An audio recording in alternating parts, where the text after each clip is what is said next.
So I'm really excited to talk about this specific topic today on the difference between healthy versus toxic relationships. Oh my goodness, recognizing the signs.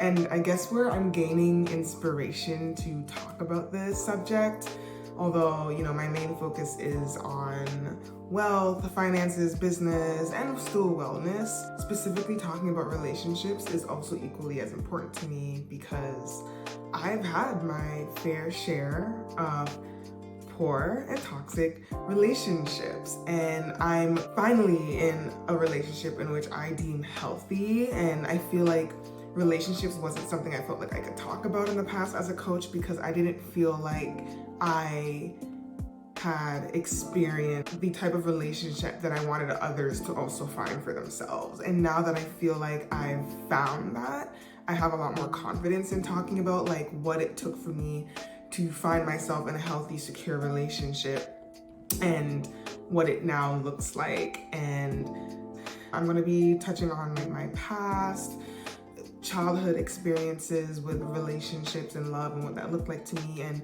society and culture and how that formed my opinions of what a healthy versus a toxic relationship is.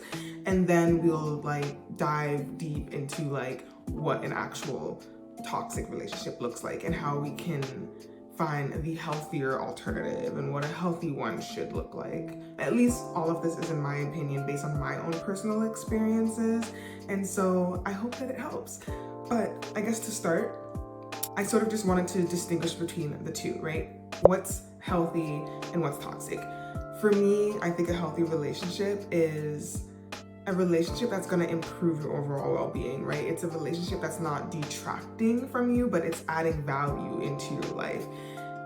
This doesn't even have to be romantic-wise, right? This could be like family, friendships, or what we're gonna talk about today doesn't just apply to romantic relationships. And so just keep that in mind as we are exploring the relationships in which we have in our lives, determining whether is this something that I want?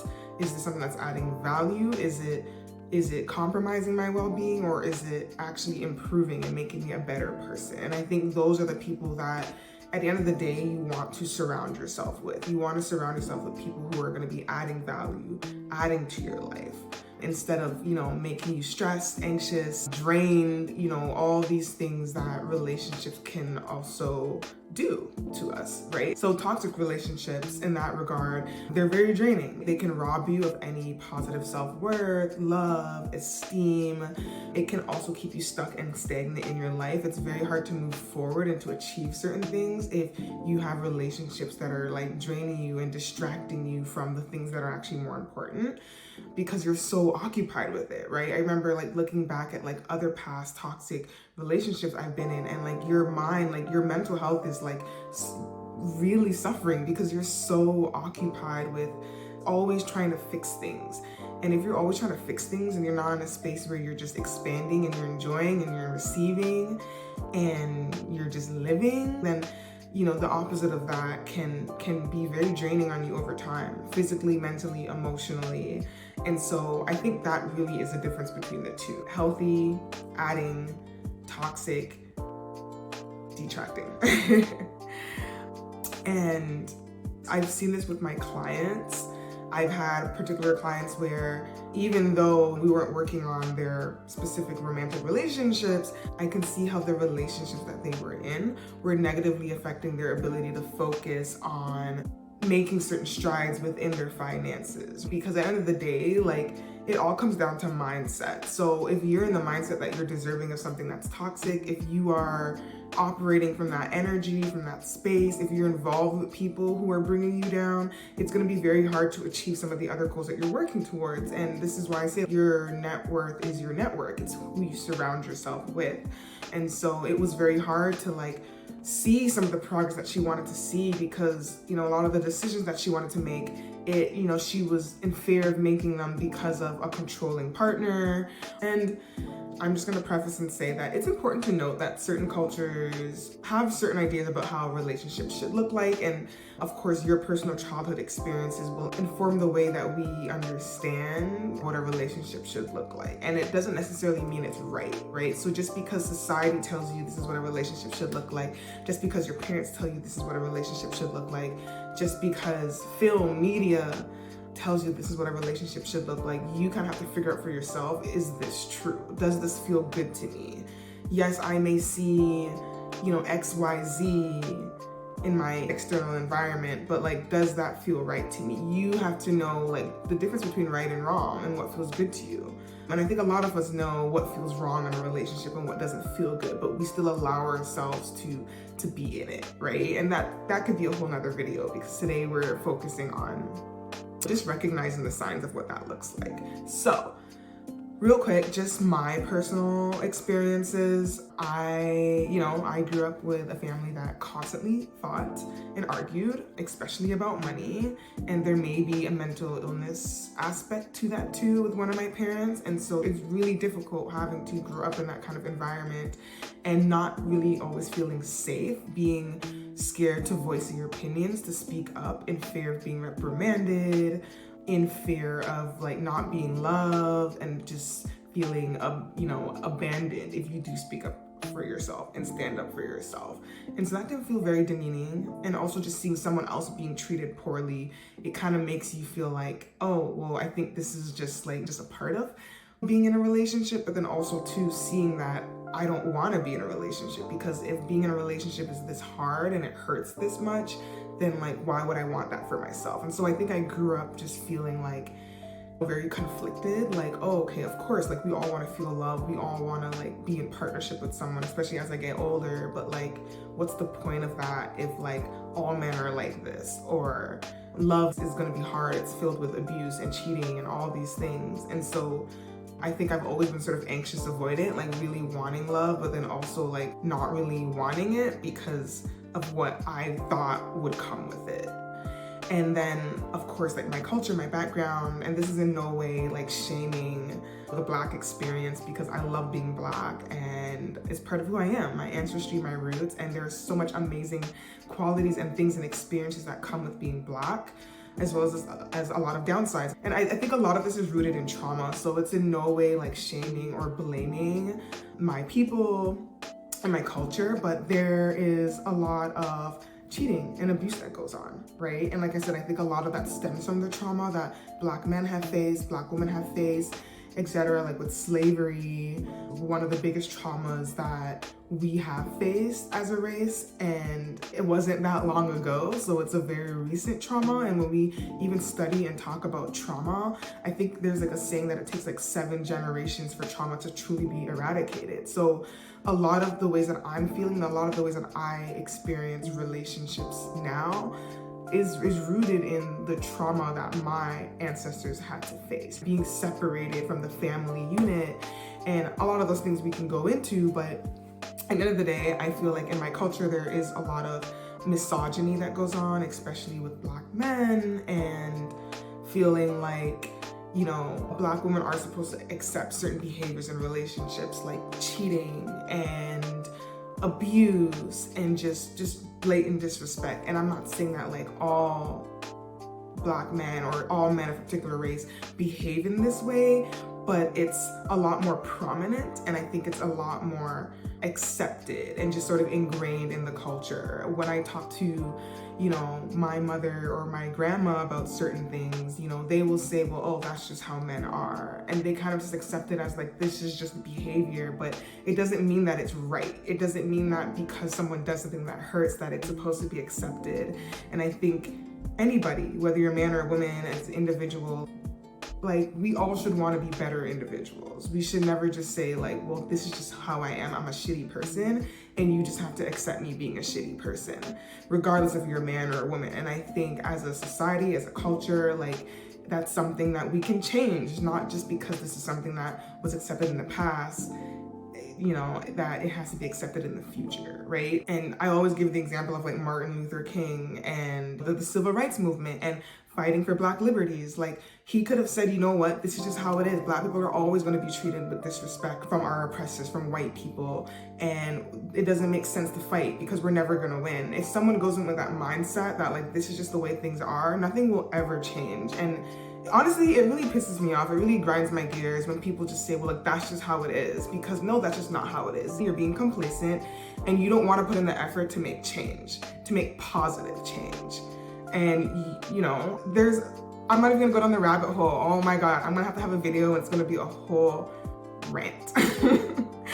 But anyway, so that's how I kind of feel about like my culture, specifically like coming from a Jamaican Trinidadian descent. Like, in the Caribbean culture, that's just how relationships, I think, are like depicted. It's just like a lot of women just settle for husbands that cheat, have all these outside children. And to me, that's not something that I have to accept just because that's something that my culture expects. And just even like Black media, music, I think a lot of like when we listen to hip hop music, there's a lot of misogyny in that as well. I'm speaking from a Black female perspective, not a Black male perspective. So for me, when I'm listening to songs about, you know, men glamorizing having side chicks and cheating and just like blatantly disrespecting women and like just devaluing us, like not respecting us as a whole, maybe only like respecting us when it comes to things like sex. And like even when it comes to that, like there's still a lot of disrespect that comes, you know, to us within those regards. So like for me, it's just growing up and seeing that, it's kind of ingrained in you, like, oh, well, this is just how it is.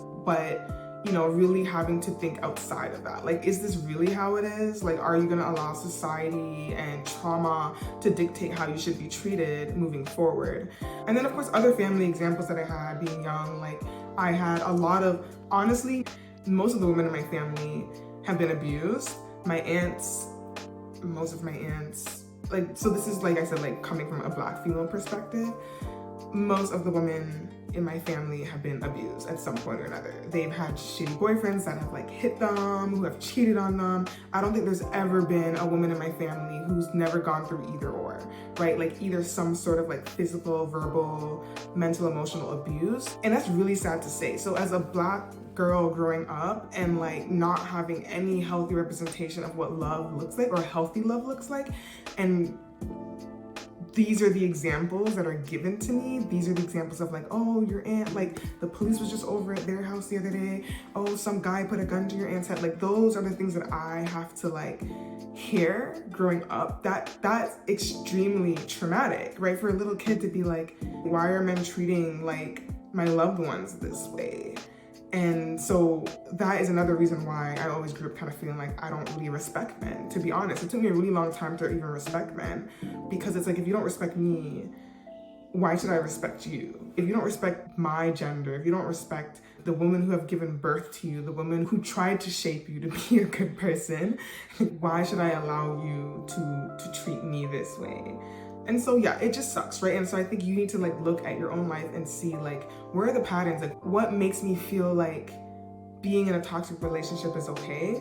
And did I have any healthy representations of love growing up? Because if you didn't, it's probably gonna take a lot more work. There is a lot more work that needs to be done in order to figure out what a healthy relationship looks like to you, and then to also go out there and find it, right? Because there's a lot of internal work that has to be done, understanding red flags, recognizing what these red flags are, why you ignore red flags. So based on these experiences, right, I eventually got older and started to date, and even my first romantic affair was extremely toxic. That was actually probably the most toxic situation I ever went through. And in a way, sometimes people ask me like, oh, like, do you regret like dating a certain person? And I honestly have no regrets, because they're the reason that I am where I am today, who I am today. Like without having to experience those negative dating experiences, I wouldn't know what a healthy one is. And so I'm not saying that you have to go through really hard relationships to know what a healthy relationship is, but that was just my journey. That's the journey that I chose.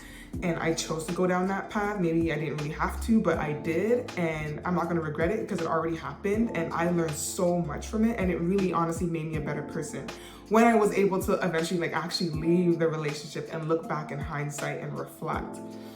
So now I am in a relationship, like I said, with someone who I deem as healthy. And so here are some of the differences that I've noticed. The first difference that I noticed is that relationships may not always be easy, but they aren't supposed to be super difficult either, right? It doesn't justify you being treated poorly. For me, when people talk about, oh, relationships are hard, when I think about hard, I am not thinking about cheating. I'm not thinking about physical abuse. I'm not talking about consistent lying. Like, they are just things that are just outright not needed in a relationship and that you shouldn't have to go through. If you want to go through them, you can, but I'm saying that you don't have to. You don't have to accept it, right? Like, there are people who stay in marriages, relationships, even though there's physical abuse and cheating happening. And there is no book, there is no Bible, there is no rule, there is nobody out there that says that you cannot leave if someone is treating you like this. And I think those are like real exceptions as to why you need to leave a toxic relationship like right away, right? And we need to also remember that abuse isn't always physical. So I'm also talking about mental abuse, spiritual, emotional, which can be a gray area, because what really does mental abuse look like? What does verbal abuse look like? And you can do that research and figure that out for yourself and what your boundaries are.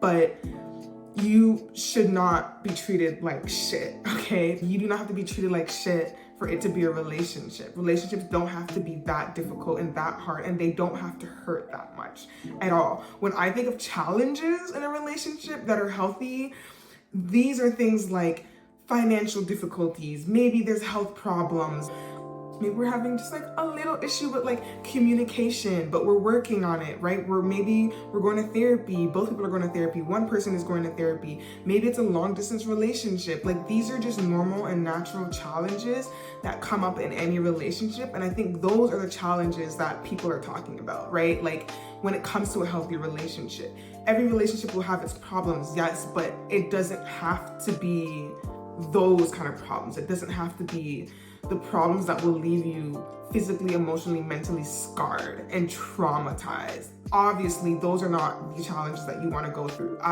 This is my first point because I stress on this so much. And like, literally, sometimes I talk about it and like tears literally will like come to my eyes, because growing up, like, I at one point thought like that's what a relationship was. Like, it's putting up with people and their mental illnesses, and putting up with people and they hurting you physically, mentally, emotionally, and that is not what it looks like. I am now in a healthy relationship, and like, just seeing the difference and realizing like, wow, like, me and my boyfriend will literally say all the time to each other, like, this is so easy. We think it's so easy that there's actually something wrong. We are programmed to think that relationships are supposed to be so hard, and you're supposed to hurt, and you're supposed to be like crying and arguing all the time. That is not what a relationship is, okay? You deserve a relationship that is easy. Literally, like, relationships can be easy. And when you experience that, it is one of the best feelings. It's the most liberating feeling ever, because you look back and you realize, like, why did I ever put up with anything less? 2, know your worth. This is a great segue, right? By knowing who you are and what you stand for and what you deserve, you will be able to set stronger boundaries. You will. When you love yourself more, it is true. When you love yourself more, you will ask for more and you will get more, to be honest, because the person that also knows your worth will meet you where you're at. Facts, point blank, period. There are situations where like, you still need to communicate. You still need to teach people how to treat you. But if you're teaching them and they're not learning and they're not able to meet you where you're at, then you do not need to continue to engage and fight for the relationship, right? You need to love yourself more than you love another person. And sometimes people have a hard time hearing that. But when I realized that I was trying to get the other person to like me more than deciding whether I actually like the other person, whether they're actually worthy of me, when I was able to make that switch, the way that I dated was with much more intention, and the way that I dated came easier to me. I was able to really acknowledge red flags and not allow them to just like fly by me, because I understood my worth and I knew like what I was willing to settle for and what I wasn't, right? 3, poor communication. So, oh my God, communication is the biggest thing in a relationship. I find it very interesting that my best relationship yet is long distance, which is crazy because long distance is very hard for people. But I think that what's made my relationship so successful, despite it being long distance, is communication. And if anything, it actually makes it better when I am with my person in person because of the great communication that we have when we're not even in each other's proximity. When I look back at like past guys I've dated, I remember the long ass paragraphs, getting nothing in return, not talking about the issues, glossing over things, not listening to each other, yelling, screaming, ghosting each other, avoiding each other conversations. You know that there's poor communication going on in your relationship, and whether your relationship is toxic, if you feel like you can't voice your opinions, you can't share how you feel without it turning into an argument. That is a big red flag, right? You should be able to, to speak how you feel, not feel like this person is gonna judge me, not feel like this person is gonna ghost me or avoid me or make fun of me or I'm gonna get yelled at. That is not healthy at all. You should always feel like you're being listened to, feel heard. It doesn't mean that you're always gonna agree with the other person, but you're not scared to speak up. That is a clear sign that it is not a healthy and respectful relationship, right? You should always feel safe to speak up for yourself. And you should also create a safe space for the other individual to also feel heard and to feel listened to, right? And so that kind of coincides with constant conflict, right? Like poor communication is a reflection that there's probably going to be constant conflict in your relationship. And if there's constant conflict, like I said, that can be very draining. And it most likely isn't a healthy relationship. So being able to healthily communicate with each other, listen to each other, respect each other's opinions and voices and feelings is going to be really important when trying to establish a healthy relationship. Okay, fourth point is lack of trust. So if you do not feel safe in your relationship, if you always constantly feel like you're walking on eggshells, you always feel like your partner is not being faithful or truthful or honest with you, over time, this can really wear and tear down a relationship. A big example of lack of trust in a relationship is cheating, right? And that can really deteriorate the trust of you and your partner. You believe that your partner was faithful, they were loyal to you, they were committed to you, and obviously their actions showed otherwise, right? Not saying that if someone cheats, you should leave them right away. Personally, for me, I would leave them right away because we would have had so many conversations about what a healthy relationship looks like and commitment. And there are so many opportunities for you to voice what's going wrong in a relationship and what would make you want to cheat. And if you don't have those conversations with me, if you don't give me the opportunity to resolve whatever issues you may be having that would cause you to cheat, or even if we do have those conversations and you still cheat, like at that point, you don't deserve any access to me. So I would leave. But I'm not saying that, someone who once is a cheater may always be a cheater, and that's up to you. That's personally your decision. If you want to work with someone again to build back that trust, I find it's really, really, really hard to build back that trust. But, especially when it comes to trust, I'm just going to say, like, from the beginning, I usually like to trust people. I trust people, like, I'm so naive sometimes to a fault. Like, I will trust you. I will, I'm the type of person to be in a relationship, and like, if I do find something and I call you out on it and you aren't honest about it and then you continue to lie about other things, like, that will seriously erode my trust, and it would be very, very, very hard to build that back. So I'm someone that's like, I start off with trusting people until you give me a reason not to trust you. But then also, like, as we're in a relationship, like, we still continuously will be tested in ways where we will have to build our trust, right? And either it will work out for the better or it won't. For me and myself, like, my partner, he makes me feel so safe. From the beginning of us, especially in a long distance relationship, he has never made me feel like he was talking to other women or he's playing games. Never, even long distance, I'm never in my head about, like, I wonder if he's talking to like another woman right now, or like, I wonder if he's like cheating on me or he's with someone. Like, that's never come across my mind. Never. I've never felt so safe and secure. And you know what? He could be. I don't know. I don't have any proof of that. And until I have proof of that, then I will leave him. But until now, I have no proof of that. And he's not the type of person that makes me even think that he would be doing that. Like, sometimes you're dating guys and they make you think that they're doing that, even if they may not be, but they don't make you feel safe. And so I think having that trust from the beginning is super important, and to continue having these conversations and engaging in certain conversations and being tested with certain life experiences will continue to help you guys both build that trust over time. 5 will be lack of autonomy. So we are all individuals with different needs, wants, desires, goals, lifestyles. We cannot expect our partners to be exactly the same, right? They aren't the same. They're gonna have different interests, different hobbies, different lifestyles maybe, right? Not too much of a different lifestyle because your values have to be the same. But small examples, my boyfriend loves to watch sports. I'm not really a huge sports person. I played soccer growing up. I love soccer. I love certain sports, but I'm not someone who's gonna invest all my time into watching sports. It's just not my thing. Am I not gonna be with him because of that? No, he may have moments where he wants to go with his friends and go watch sports games.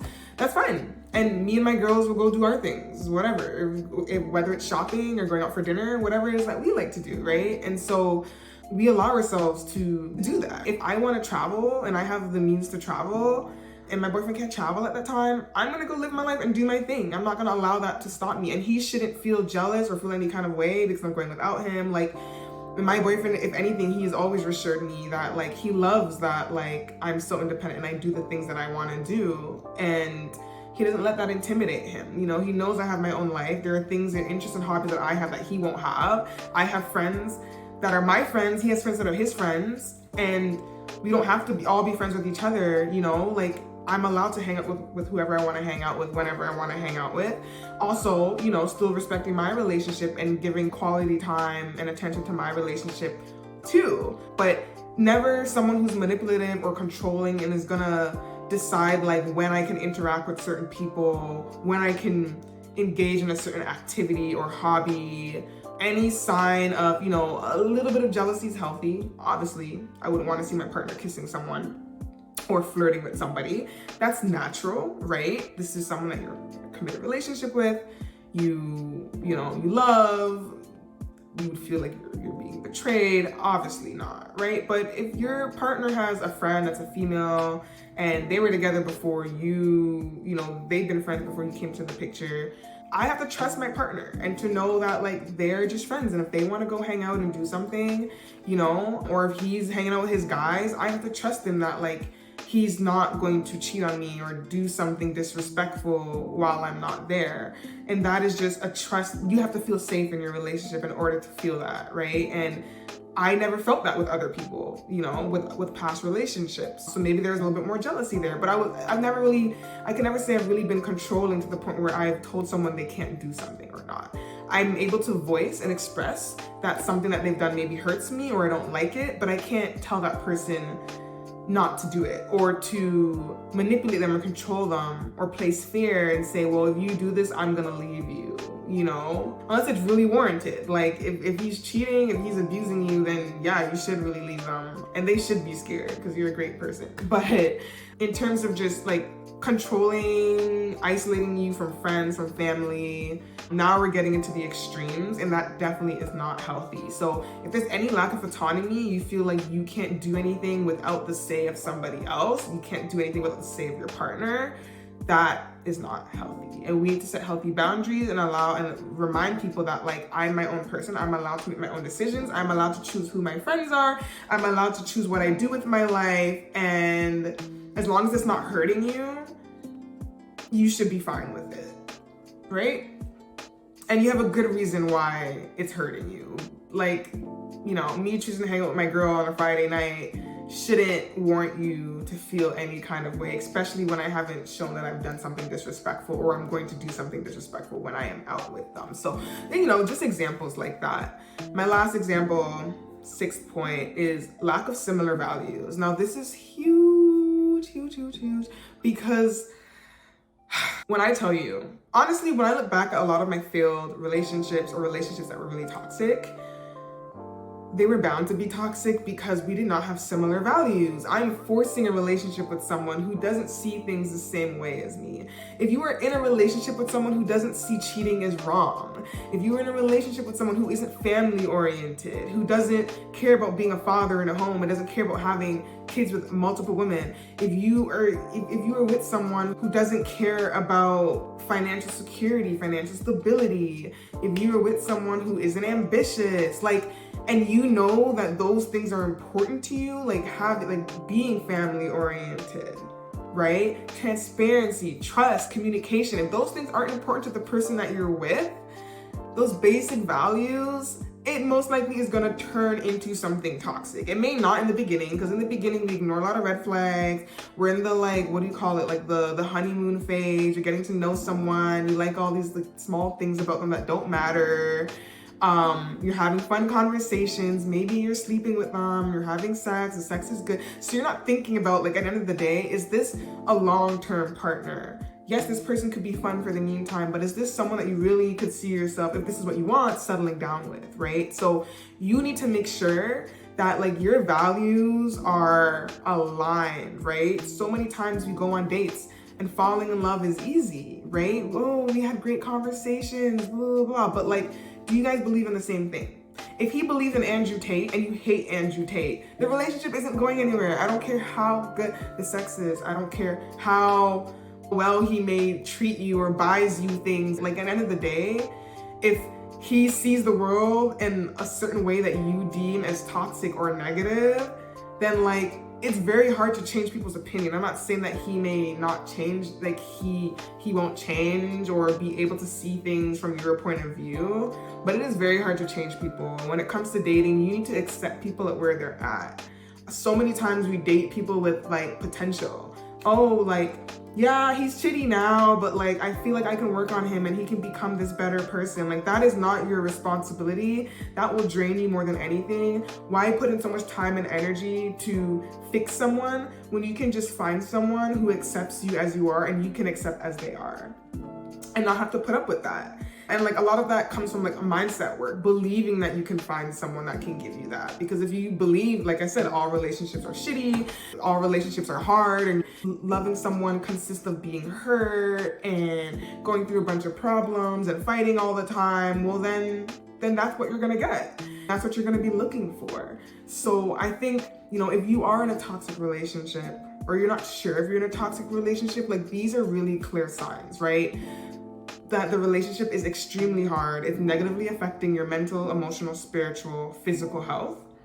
This person does not respect you. They do not understand your worth. And quite frankly, you don't understand your own worth either, because you're allowing this person to treat you this way. Lack of trust, right? If you do not trust this person, if they've done things to break your trust time and time and time again, most likely it's a toxic relationship and this person also doesn't respect you. If there's a lack of autonomy and they are very controlling and manipulative and they don't allow you to be yourself and to show up authentically as you, and you are not harming anyone, you are not hurting anyone, you are just being you with all your love and light and shine, and they don't like that and they are jealous of that and they try to isolate you from family and friends, then that is definitely toxic. Red flag, red flag, red flag. And the last point, once again, is lack of similar values. Dating people, wasting your time with people, being in these toxic relationships with someone who does not have the same point of view, who does not have the same belief system, that does not have similar values. So these are the things that you really want to think about, and in recognizing whether your relationship is healthy, whether it's toxic. And I hope this video really helped you guys today. Please don't forget to like or subscribe. I know this was a long one, so I'm really thankful that you watched till the very end. Please continue to support, and I'll see you in the next video.